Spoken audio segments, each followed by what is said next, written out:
My name is Marcus, and until last Tuesday, I thought I had a solid marriage. 7 years together, 4 years married, comfortable life in the suburbs. I worked as a software engineer at a tech company, pulling in good money. My wife Jessica worked part-time at a boutique while pursuing her passion projects, which seemed to change every few months. Before we dive in, don't forget to like, comment, and subscribe for more insane true stories of betrayal and revenge. Marcus, we need to talk. I set down my laptop bag and grabbed a beer from the fridge. What's up? I've been thinking a lot lately about us, about our relationship, about where my life is heading. Okay. I sat down across from her, already feeling the conversation shift into dangerous territory. I think I need to take a break. A break from what? From this, from us, from this whole routine we've fallen into. I took a sip of my beer, keeping my expression neutral. What kind of break? I need space to figure out who I am outside of this marriage. I feel like I've lost myself, Marcus. I used to be adventurous, spontaneous, full of life. Now I just feel stuck. Stuck with me. Stuck in this boring, predictable life where nothing ever changes. We wake up, go to work, come home, watch Netflix, and go to bed. Rinse and repeat. I'm dying inside. So what are you proposing? I think I should move out for a while. Maybe stay with my friend Chloe downtown, experience the city, meet new people, rediscover my passions. And what about our marriage? I'm not saying I want a divorce. I just need time to find myself again, to remember who Jessica really is underneath all this suburban domesticity. I looked at my wife, this woman who slept in until noon on my salary, who drove the car I paid for, who wore clothes bought with money from my boring, predictable job. How long are we talking about? I don't know. A few weeks? Maybe a month or two? However long it takes. And during this time, what are the rules? Rules? Are we separated? Are you free to date other people? Am I? Jessica looked uncomfortable. I haven't really thought about that. I just know I need space to explore who I am. Jessica, you can't just put our marriage on pause while you go find yourself. That's not how this works. Why not? People take breaks all the time. People who want to cheat without guilt take breaks. This isn't about cheating. This is about personal growth. Personal growth that requires you to move out and experience the city without your boring husband. Marcus, please don't make this harder than it needs to be. I'm not asking for permission. I'm telling you what I need. I sat back in my chair and really looked at her. The designer clothes I'd bought her. The highlights in her hair from the expensive salon she went to monthly. The manicured nails, the jewelry, the whole carefully curated image of success that my boring job funded. When do you want to start this journey of self-discovery? This weekend, if that's okay? And you'll be staying with Chloe? Yes. She has that cute loft downtown, very artistic, very inspiring. The loft with the expensive rent that she can afford because she's a trust fund kid. What does that matter? Just making sure I understand the environment you'll be discovering yourself in. Jessica sighed dramatically. Marcus, I need you to support me on this. This is important for my emotional and spiritual development. I finished my beer and stood up. If that's what you need, Jessica, then that's what you need. She looked surprised. Really? You're okay with this? I'm not okay with it. But if you've already decided that our life together is so boring and unfulfilling that you need to move out to find yourself, then there's nothing for me to say. I knew you'd understand.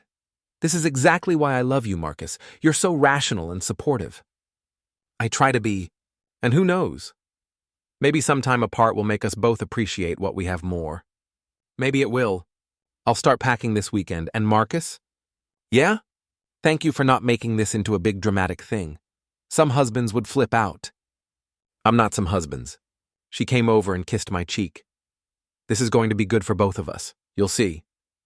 After she went upstairs to start planning her great adventure, I sat alone in our kitchen and made some plans of my own. That night, Jessica was practically bouncing with excitement as she researched downtown apartments, trendy bars, and art classes. She showed me photos of Chloe's loft, babbling about how alive and creative the neighborhood was.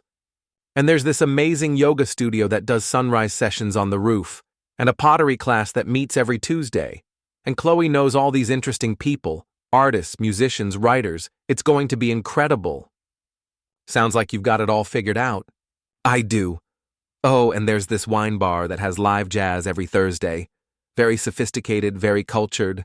Nothing like the boring sports bars around here. Those boring sports bars where we met? Well, people change, Marcus. We're not the same people we were 7 years ago. No, we're not. Exactly. So this break will help us figure out who we are now. I nodded and went back to my laptop, letting her plan her new life. What Jessica didn't know was that I was doing some planning of my own. First, I logged into our joint bank account, the account where my paychecks were deposited and from which all our expenses were paid. I transferred the money into a new account in my name only, leaving exactly $47.23 in the joint account. Next, I called our credit card company. I need to remove an authorized user from my account, I told the customer service representative. Certainly, sir. Can I have the name of the person you'd like to remove? Jessica Thompson. And you're the primary account holder? Yes, it's my account. I added her as an authorized user when we got married. I can process that for you right now. The authorized user's cards will be deactivated within 24 hours. Perfect. Then I called our car insurance company. I need to remove a driver from my policy. Is this due to a life change? Yes, we're separating. I'm sorry to hear that, sir. I can remove her from the policy effective immediately. Jessica's car was in my name. I'd bought it for her as an anniversary gift 2 years ago. If she wanted to drive it during her journey of self-discovery, she'd need to get her own insurance. Next, I called our cell phone provider. I want to remove a line from my family plan. Which line would you like to remove? I gave them Jessica's number. That line will be disconnected at the end of the current billing cycle. Can we make it sooner? We can disconnect it immediately for a $25 fee. Do it! Then I went through all our shared subscriptions.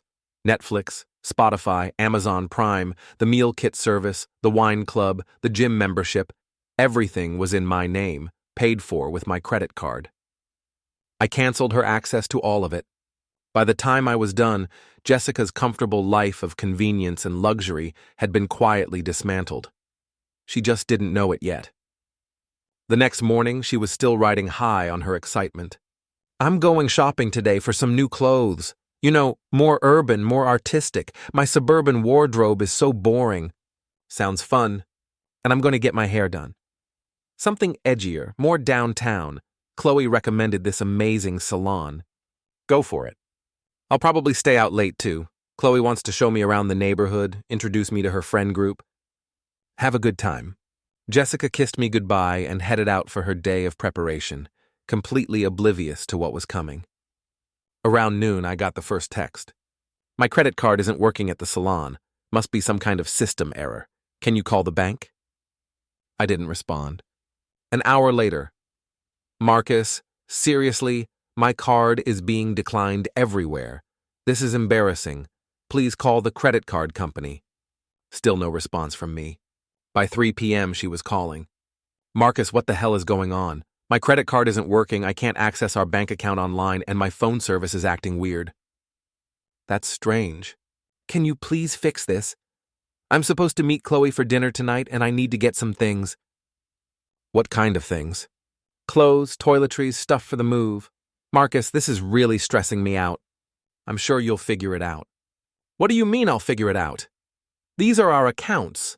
Actually, they're my accounts. You're an authorized user on my credit card and a joint holder on the bank account I fund with my paycheck from my boring job. There was silence. Marcus, what did you do? I gave you what you asked for. What are you talking about? You said you needed space to find yourself without the constraints of our boring, predictable life. So, I removed all the constraints. You cut off my credit cards? I removed you from my credit card account. And the bank account? I moved my money to a new account. Your money? That's our money. Jessica, you don't have a job. You work part-time at a boutique that pays you basically nothing. Every dollar in that account came from my boring, predictable software engineering job. But I'm your wife. Who wants to take a break from our marriage to find herself? That doesn't mean you can just cut me off financially. It means exactly that. If you want to discover who you are outside of our marriage, then you get to discover who you are without access to my income.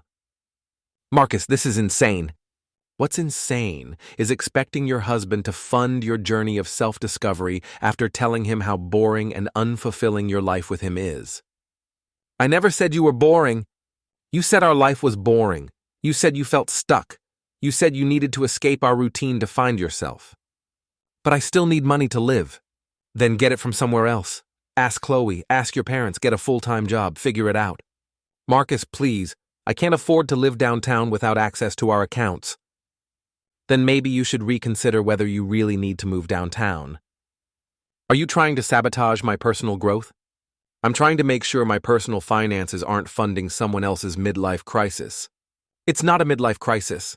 Jessica, you're 29 years old, you have no real career, no savings of your own, and you want to spend my money to go live in an expensive downtown loft while you figure out who you are. What would you call that? She hung up on me. 20 minutes later, she called back. My phone isn't working properly. I had your line disconnected. You did what? I removed you from my family plan. Marcus, I need my phone. Then get your own phone plan. With what money? With the money you earn from your part-time job or from wherever else people get money when they're not married to someone with a boring, well-paying career. This is ridiculous. You can't just cut me off from everything. Jessica, you asked for space to find yourself. I'm giving you the opportunity to find out who you really are when you're not dependent on someone else's income. I asked for space, not financial abandonment. You can't have space from our marriage while still enjoying all the benefits of our marriage. Other couples take breaks all the time without the husband cutting off the wife's access to money. Other couples aren't me.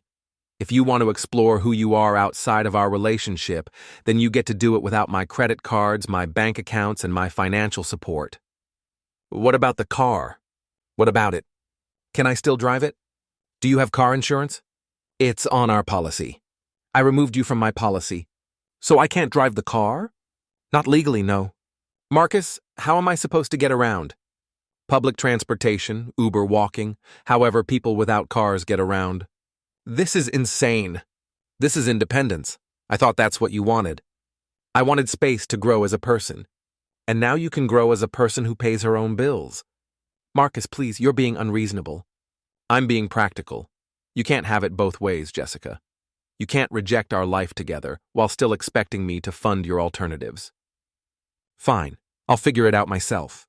I'm sure you will. She hung up again. For the rest of the afternoon, my phone was quiet. I assumed Jessica was scrambling to figure out how to fund her great adventure without access to my resources. I went about my day normally, finished work, went to the gym, picked up groceries, made myself dinner, the same boring routine that Jessica found so stifling. Except now it was peaceful. Friday morning, I woke up in our empty house. Jessica had apparently spent the night at Chloe's, presumably trying to figure out her next move. I made coffee, read the news, and got ready for work. My normal, boring routine. Around 10 a.m., I got a text from an unknown number. This is Chloe. Jessica needs to talk to you. This is an emergency. I didn't respond. At lunch, I got another text from the same number.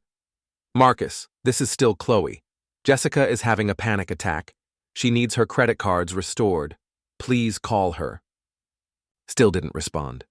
At 3 p.m., my work phone rang. Somehow Jessica had gotten the number. Marcus, thank God. I've been trying to reach you all day. I've been at work, at my boring job. Marcus, I need my credit cards back. This was a mistake. What was a mistake? All of this. The break, the moving out, everything. I want to come home. What happened to finding yourself? I found myself. I found out that I'm not cut out for this. Living with Chloe is terrible. Her loft is tiny and expensive, and there's no parking, and the neighbors are loud and weird, and everything costs twice as much downtown. Sounds like valuable self-discovery. Marcus, I'm serious. I want to come home. What about your journey of personal growth? I grew. I grew as a person. I learned that I prefer our boring suburban life to trying to survive in the city without any money. Interesting. So can I have my credit cards back? No. What do you mean, no? I mean, no, you can't have access to my credit cards. But I want to come home. Jessica, you said you needed a break to find yourself. It's been less than 48 hours. Surely your self-discovery process takes longer than that. I discovered everything I need to know. Which is that I love our life together, that I was being ungrateful and stupid, that I don't actually want space or independence or any of that. What do you want? I want to come home and pretend this never happened. That's not how this works. Why not? Because you can't just opt out of our marriage when you're bored and opt back in when independence gets challenging. I wasn't opting out of our marriage. You wanted to take a break from our life together to explore who you are outside of our relationship. That's opting out. I made a mistake. Yes, you did. So let me fix it. Let me come home. Jessica, the house is still here. I haven't changed the locks. You can come home anytime you want. But what about my credit cards? What about them? I need them back. Why? Because I can't afford to live without them. Then maybe you should get a job that pays enough to support the lifestyle you want. Marcus, please, I don't want a different lifestyle. I want our old life back. Our old boring life. Yes, I love our boring life. I love our boring routine. I love our boring suburb. What about personal growth and finding yourself? I found myself. I'm a person who likes financial security and doesn't want to worry about money and prefers suburban comfort to urban struggle. Fascinating. And what did you learn about our marriage? I learned that I don't want space from it. I learned that I love being married to you. You love being married to my income. That's not true. Jessica, you lasted less than 2 days trying to be independent. The moment you couldn't use my credit cards to fund your self-discovery journey, you wanted to come home. Because I realized our marriage is more important than personal exploration. You realized that independence is expensive and you don't want to pay for it yourself. Marcus, please stop being so cynical. I genuinely realize that I love our life together. You realize that you love the lifestyle my job provides. I love you. You love what I do for you. That's not true. Marcus, I love you as a person. Jessica, if I lost my job tomorrow and we had to move into a 1-bedroom apartment and eat ramen noodles every night, would you still want to be married to me? There was a long pause. That's a hypothetical situation. It's a simple question. If I couldn't provide the comfortable lifestyle you're used to, would you still want to be with me? Of course I would. Even if it meant no more expensive salon visits, no more designer clothes, no more dining out, no more luxury vacations. Marcus, why are you asking me this?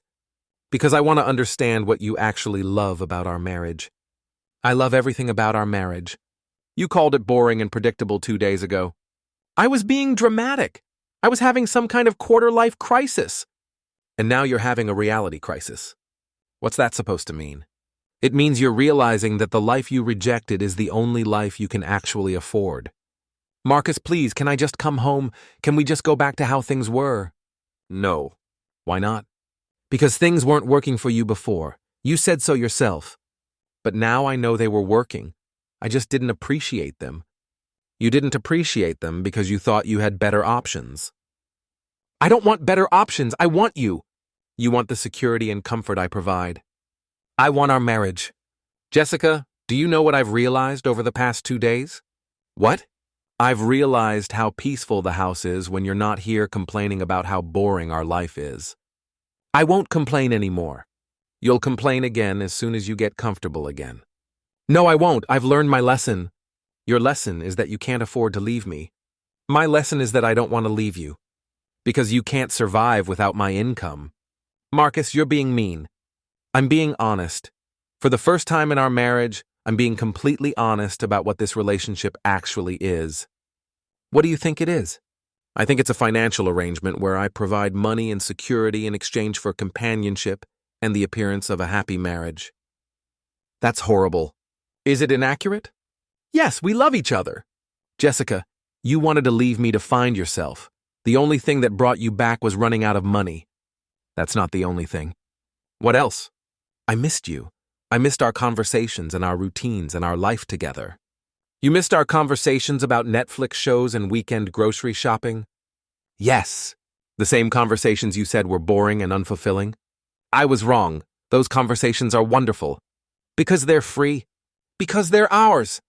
Jessica, I'm going to ask you one more time. If I lost my job and my income tomorrow, would you still want to be married to me? Yes! Even if we had to move back in with your parents? Even if you had to get a full-time job to support us? Even if we could never afford vacations or nice restaurants or designer clothes again? Another long pause. Marcus, that's not going to happen. But if it did, we don't need to talk about hypothetical situations. Answer the question, Jessica. I would need time to adjust to that kind of change. That's what I thought. Marcus, please don't do this. Please don't end our marriage because I made one mistake. I'm not ending our marriage. You ended it when you decided you needed a break from it. But I changed my mind. You changed your mind when you realized you couldn't afford your other options. Please, Marcus, I'm begging you. Let me come home. Give me back my credit cards. Let's just pretend this never happened. I can't pretend it never happened. Why not? Because now I know who you really are. Who am I? You're someone who only appreciates what she has when she's afraid of losing it. That's not true! You're someone who thinks she deserves better until she finds out what better actually costs. Marcus, you're someone who wants the freedom to explore other options while keeping me as a backup plan. I don't want other options. You wanted them 2 days ago. I was confused. You were ungrateful. I know I was ungrateful, but I'm grateful now. You're grateful now because you're desperate. There was silence on the line. Jessica, I have to go. I'm at work. Marcus, wait. Please, can I see you tonight? Can we talk about this in person? You know where I live. Will you be home? I'll be home, living my boring, predictable life. I'll come over after work. If you want, do you want me to? I want you to do whatever you think is best for your personal growth. I hung up. The rest of the afternoon dragged by. I kept thinking about Jessica's voice on the phone, the desperation, the panic, the sudden appreciation for everything she'd rejected just days before. Part of me felt sorry for her. Part of me wanted to fix everything and go back to how it was. But a bigger part of me was angry. Angry that she'd only realized our marriage was worth preserving when she couldn't afford to leave it. Angry that her love for me seemed directly tied to my ability to fund her lifestyle. Angry that she thought she could just undo the damage with a phone call and some tears. I left work at 5:30 and drove home through our boring suburban neighborhood, past the boring chain restaurants and strip malls, to our boring house with its boring lawn and boring 2-car garage.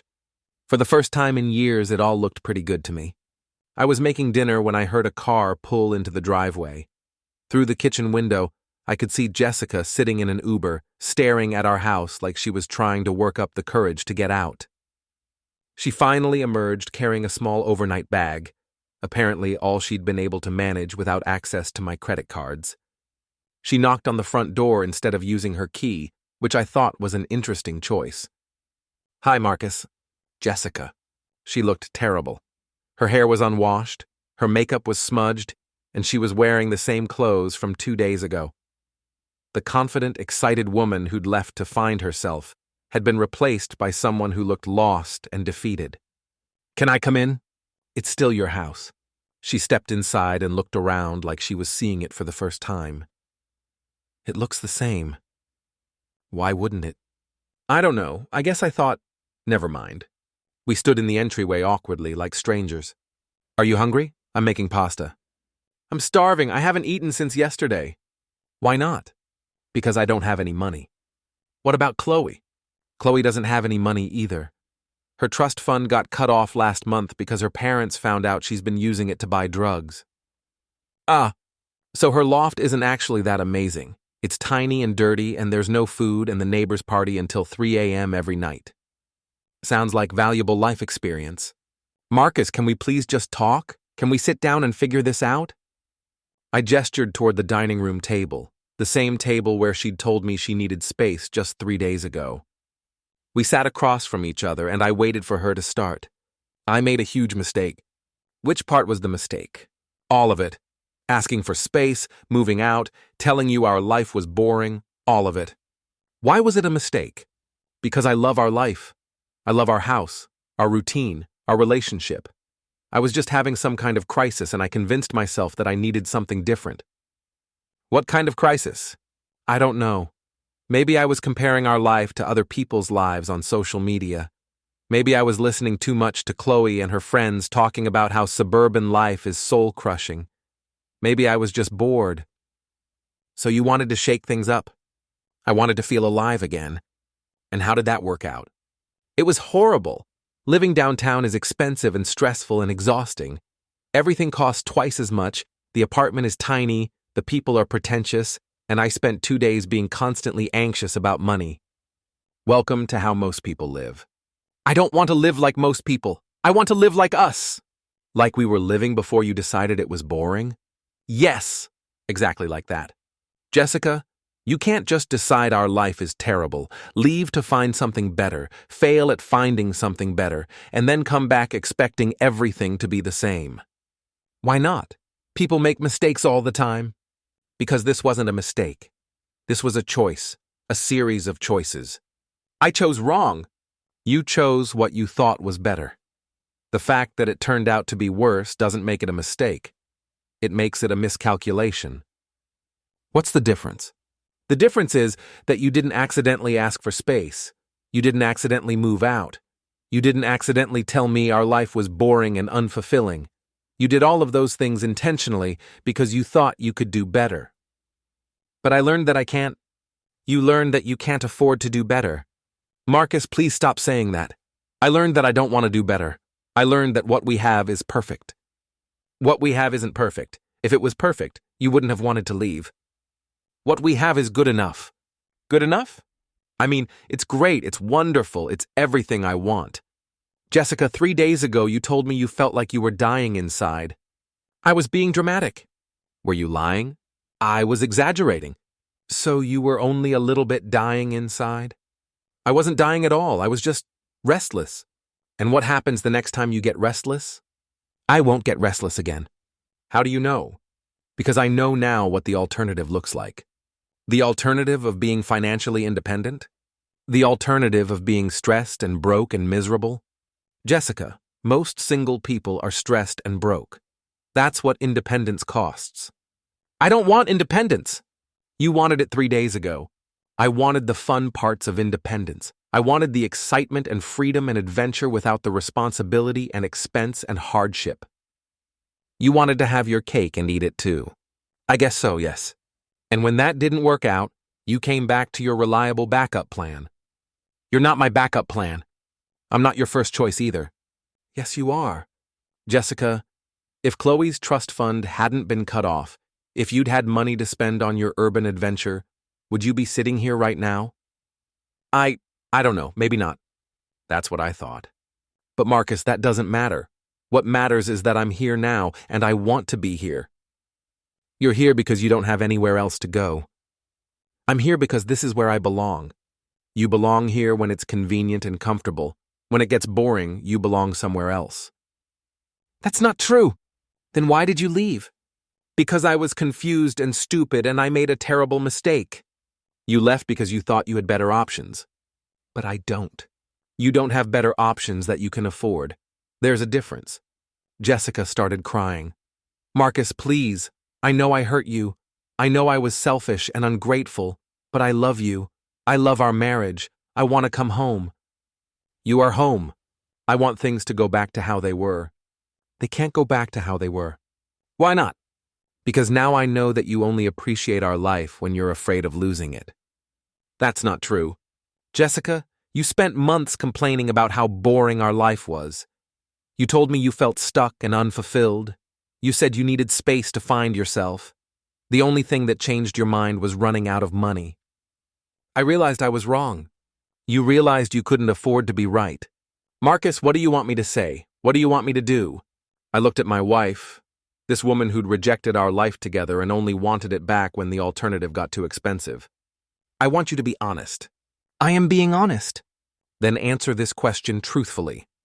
If I gave you $1 million right now, with no strings attached, would you stay married to me? Jessica's crying stopped. She looked at me with confusion. What kind of question is that?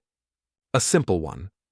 If you had enough money to live however you wanted, wherever you wanted, would you choose to stay married to me? That's not fair. It's completely fair. If money wasn't a factor, if you could afford your dream life in the city, would you still want to be my wife?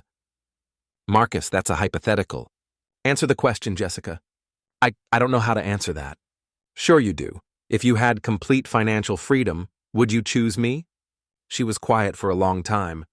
I would choose our life together. That's not what I asked. I would choose you. Even if you could afford better? There is no better. There was 3 days ago. I was wrong 3 days ago. You were broke 3 days later. Marcus, this is impossible. You're twisting everything I say. I'm asking you to be honest about why you're here. I'm here because I love you.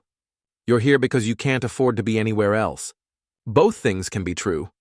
Can they? Can you really love someone you only want to be with when you can't afford other options? Yes. I don't think so. Marcus, what do you want from me? I want you to admit the truth. What truth? That you only came back because your adventure failed. That you only appreciate our marriage when the alternative is being broke and alone. That you don't actually love me. You love the security and comfort I provide. That's not true. Then prove it. How? Get a job. A real, full-time job that can support you. Pay your own bills. Build your own financial independence. Show me that you want to be with me because you choose me, not because you need me. And then maybe we can rebuild something real. What if I can't get a job that pays enough? Then you'll learn something about the value of what you almost threw away. Marcus, that could take months, years. Then it will take months or years. What am I supposed to do in the meantime? Figure it out, the same way everyone else does. Marcus, please, I can't survive without access to our accounts. Then maybe you should have thought about that before you decided our life was too boring for you. I said I was sorry. Sorry doesn't undo the damage, Jessica. What damage? Nothing happened. I didn't cheat. I didn't do anything terrible. I just needed some space. You told me you felt like you were dying inside being married to me. I was being dramatic. You said our life together was boring and predictable and unfulfilling. I didn't mean it. You meant it when you said it. You only don't mean it now because you can't afford the alternative. Jessica wiped her eyes and looked around our dining room, at the furniture we'd picked out together, the photos from our vacations, the life we'd built. Marcus, I know you're angry. I know I hurt you, but we can fix this. How? We can go to counseling. We can work on making our relationship more exciting. We can travel more, try new things, shake up our routine. With whose money? With your money, our money. The money from my boring job. Marcus, please stop throwing that in my face. I'm not throwing it in your face. I'm pointing out the reality of our situation. What reality? The reality is that you want an exciting life funded by someone else's boring work. That's not what I want. That's exactly what you want. You want adventure and spontaneity and urban sophistication, but you want me to pay for it. I want us to experience those things together. Jessica, we could have done any of those things before. We have money. We could have traveled, taken classes, gone to concerts, tried new restaurants, but you never suggested any of that. I didn't know I wanted those things until I started thinking about what was missing from my life. What you decided was missing was me. No, what was missing was excitement. And you thought the way to find excitement was to leave your husband. I thought the way to find excitement was to rediscover who I am as an individual. By moving in with your party girlfriend and exploring the downtown scene. By getting some perspective on my life. You got perspective, all right. You got perspective on how expensive independence is. Marcus, why are you being so cruel? I'm not being cruel. I'm being honest. For the first time in our relationship, I'm saying exactly what I think. And what do you think? I think you're a spoiled woman who's never had to support herself and who panicked the moment she realized what financial independence actually costs. That's horrible. Is it inaccurate? Yes. Jessica, you're 29 years old. You've never lived alone. You've never paid your own rent. You've never supported yourself financially. You went from your parents' house to our house, and I've been taking care of you ever since. I work. You work part-time at a boutique because it's fun, not because you need the money. Your entire paycheck doesn't even cover your monthly salon expenses. I contribute to our household. How? I take care of the house. I manage our social calendar. You spend my money. I'm your wife. You're my dependent. That's a terrible thing to say. It's an accurate thing to say. You depend on me for everything. Housing, food, transportation, entertainment, clothes, everything. You've never been financially independent in your entire adult life. Lots of wives don't work full-time. Lots of wives also don't tell their husbands that their life together is boring and they need space to find themselves. I made a mistake. You made a discovery. You discovered that you can't afford the life you actually want. The life I want is with you. The life you want is funded by me. There's a difference. Jessica stood up abruptly. Fine. You want me to get a job? I'll get a job. You want me to be financially independent? I'll be financially independent. Good. And when I can support myself, then you'll see that I really do love you. Maybe I will. I'll prove it to you. I hope you do. And until then, you can sleep in the guest room. What? I said you can sleep in the guest room. We're not sharing a bed anymore? Jessica, I don't want to share a bed with someone who only wants to be with me because she can't afford not to be. But I love you. Then prove it by building a life that doesn't depend on me. How long will that take? However long it takes. And what if it takes years? Then it takes years. Marcus, that's not fair. What's not fair is asking your husband to fund your lifestyle after telling him how unsatisfying your marriage is. I take it back. I take all of it back. You can't take it back. You said what you really thought. The only thing that's changed is your financial situation. Jessica looked around our dining room one more time, then picked up her overnight bag. Where are you going? To the guest room, apparently.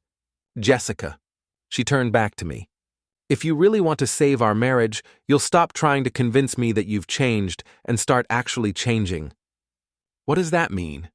It means get a real job, pay your own bills, show me that you can choose me when you have other choices. And if I can't, then we'll both know the truth about what this marriage really was. She nodded and headed upstairs. I finished making dinner for one and sat alone at our dining room table, thinking about everything that had happened over the past 3 days. My phone buzzed with a text from Jessica.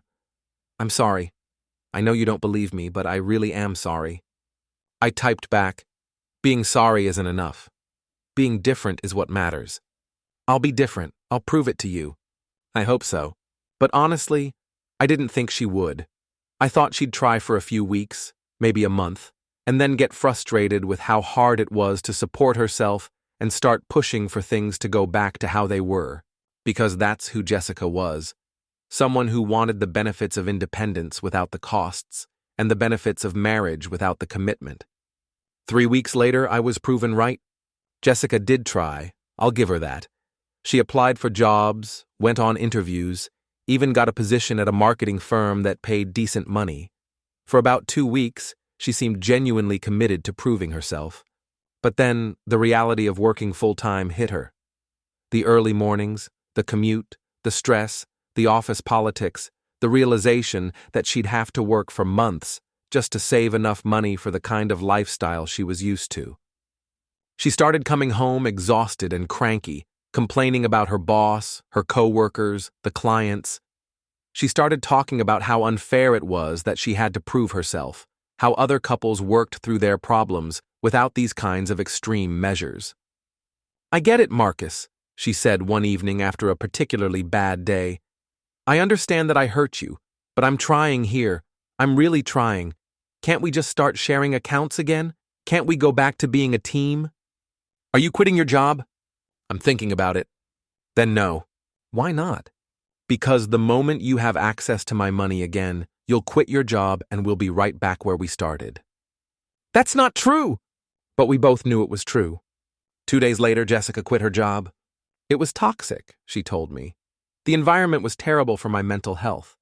Okay, so can we please go back to normal now? I proved that I could get a job. I don't need to keep torturing myself. You proved that you could get a job for 3 weeks.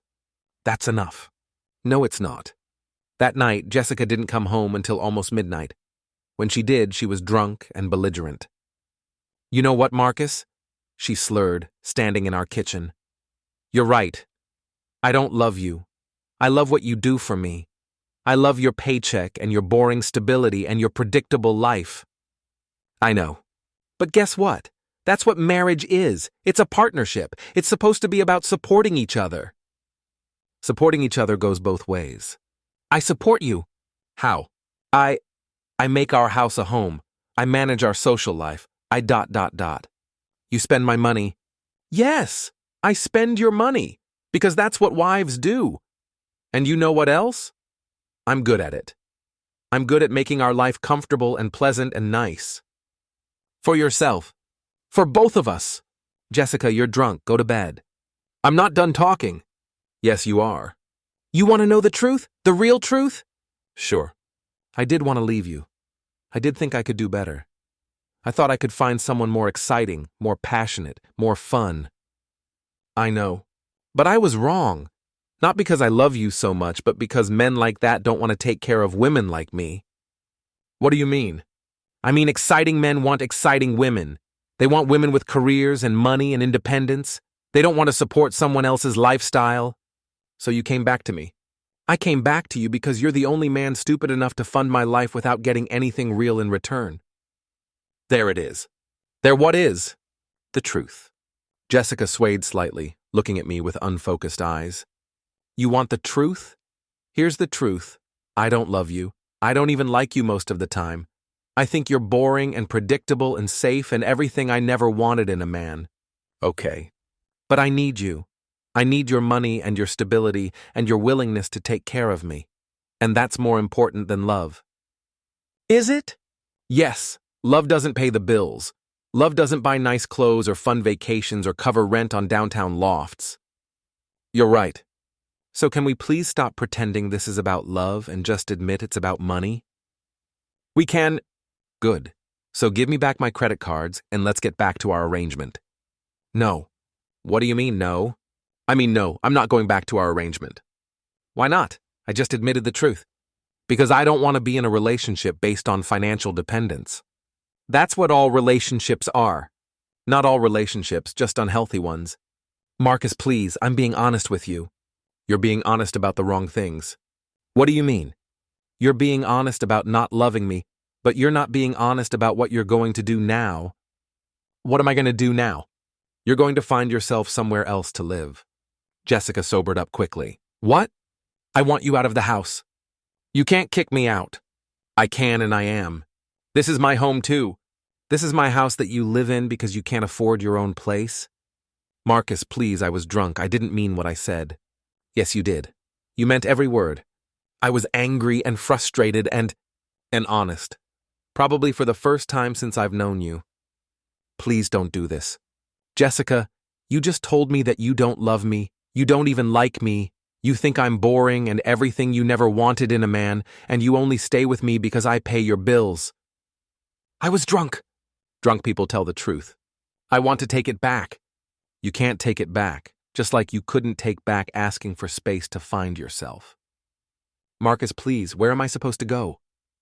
Back to your parents, back to Chloe. I don't care, but you're not staying here. I have nowhere else to go. Then you should have thought about that before you told your financial provider that you don't love him. Marcus, I'm begging you. Jessica, stop. I went upstairs and closed the bedroom door behind me, leaving Jessica alone in our kitchen with the truth of what our marriage had always been.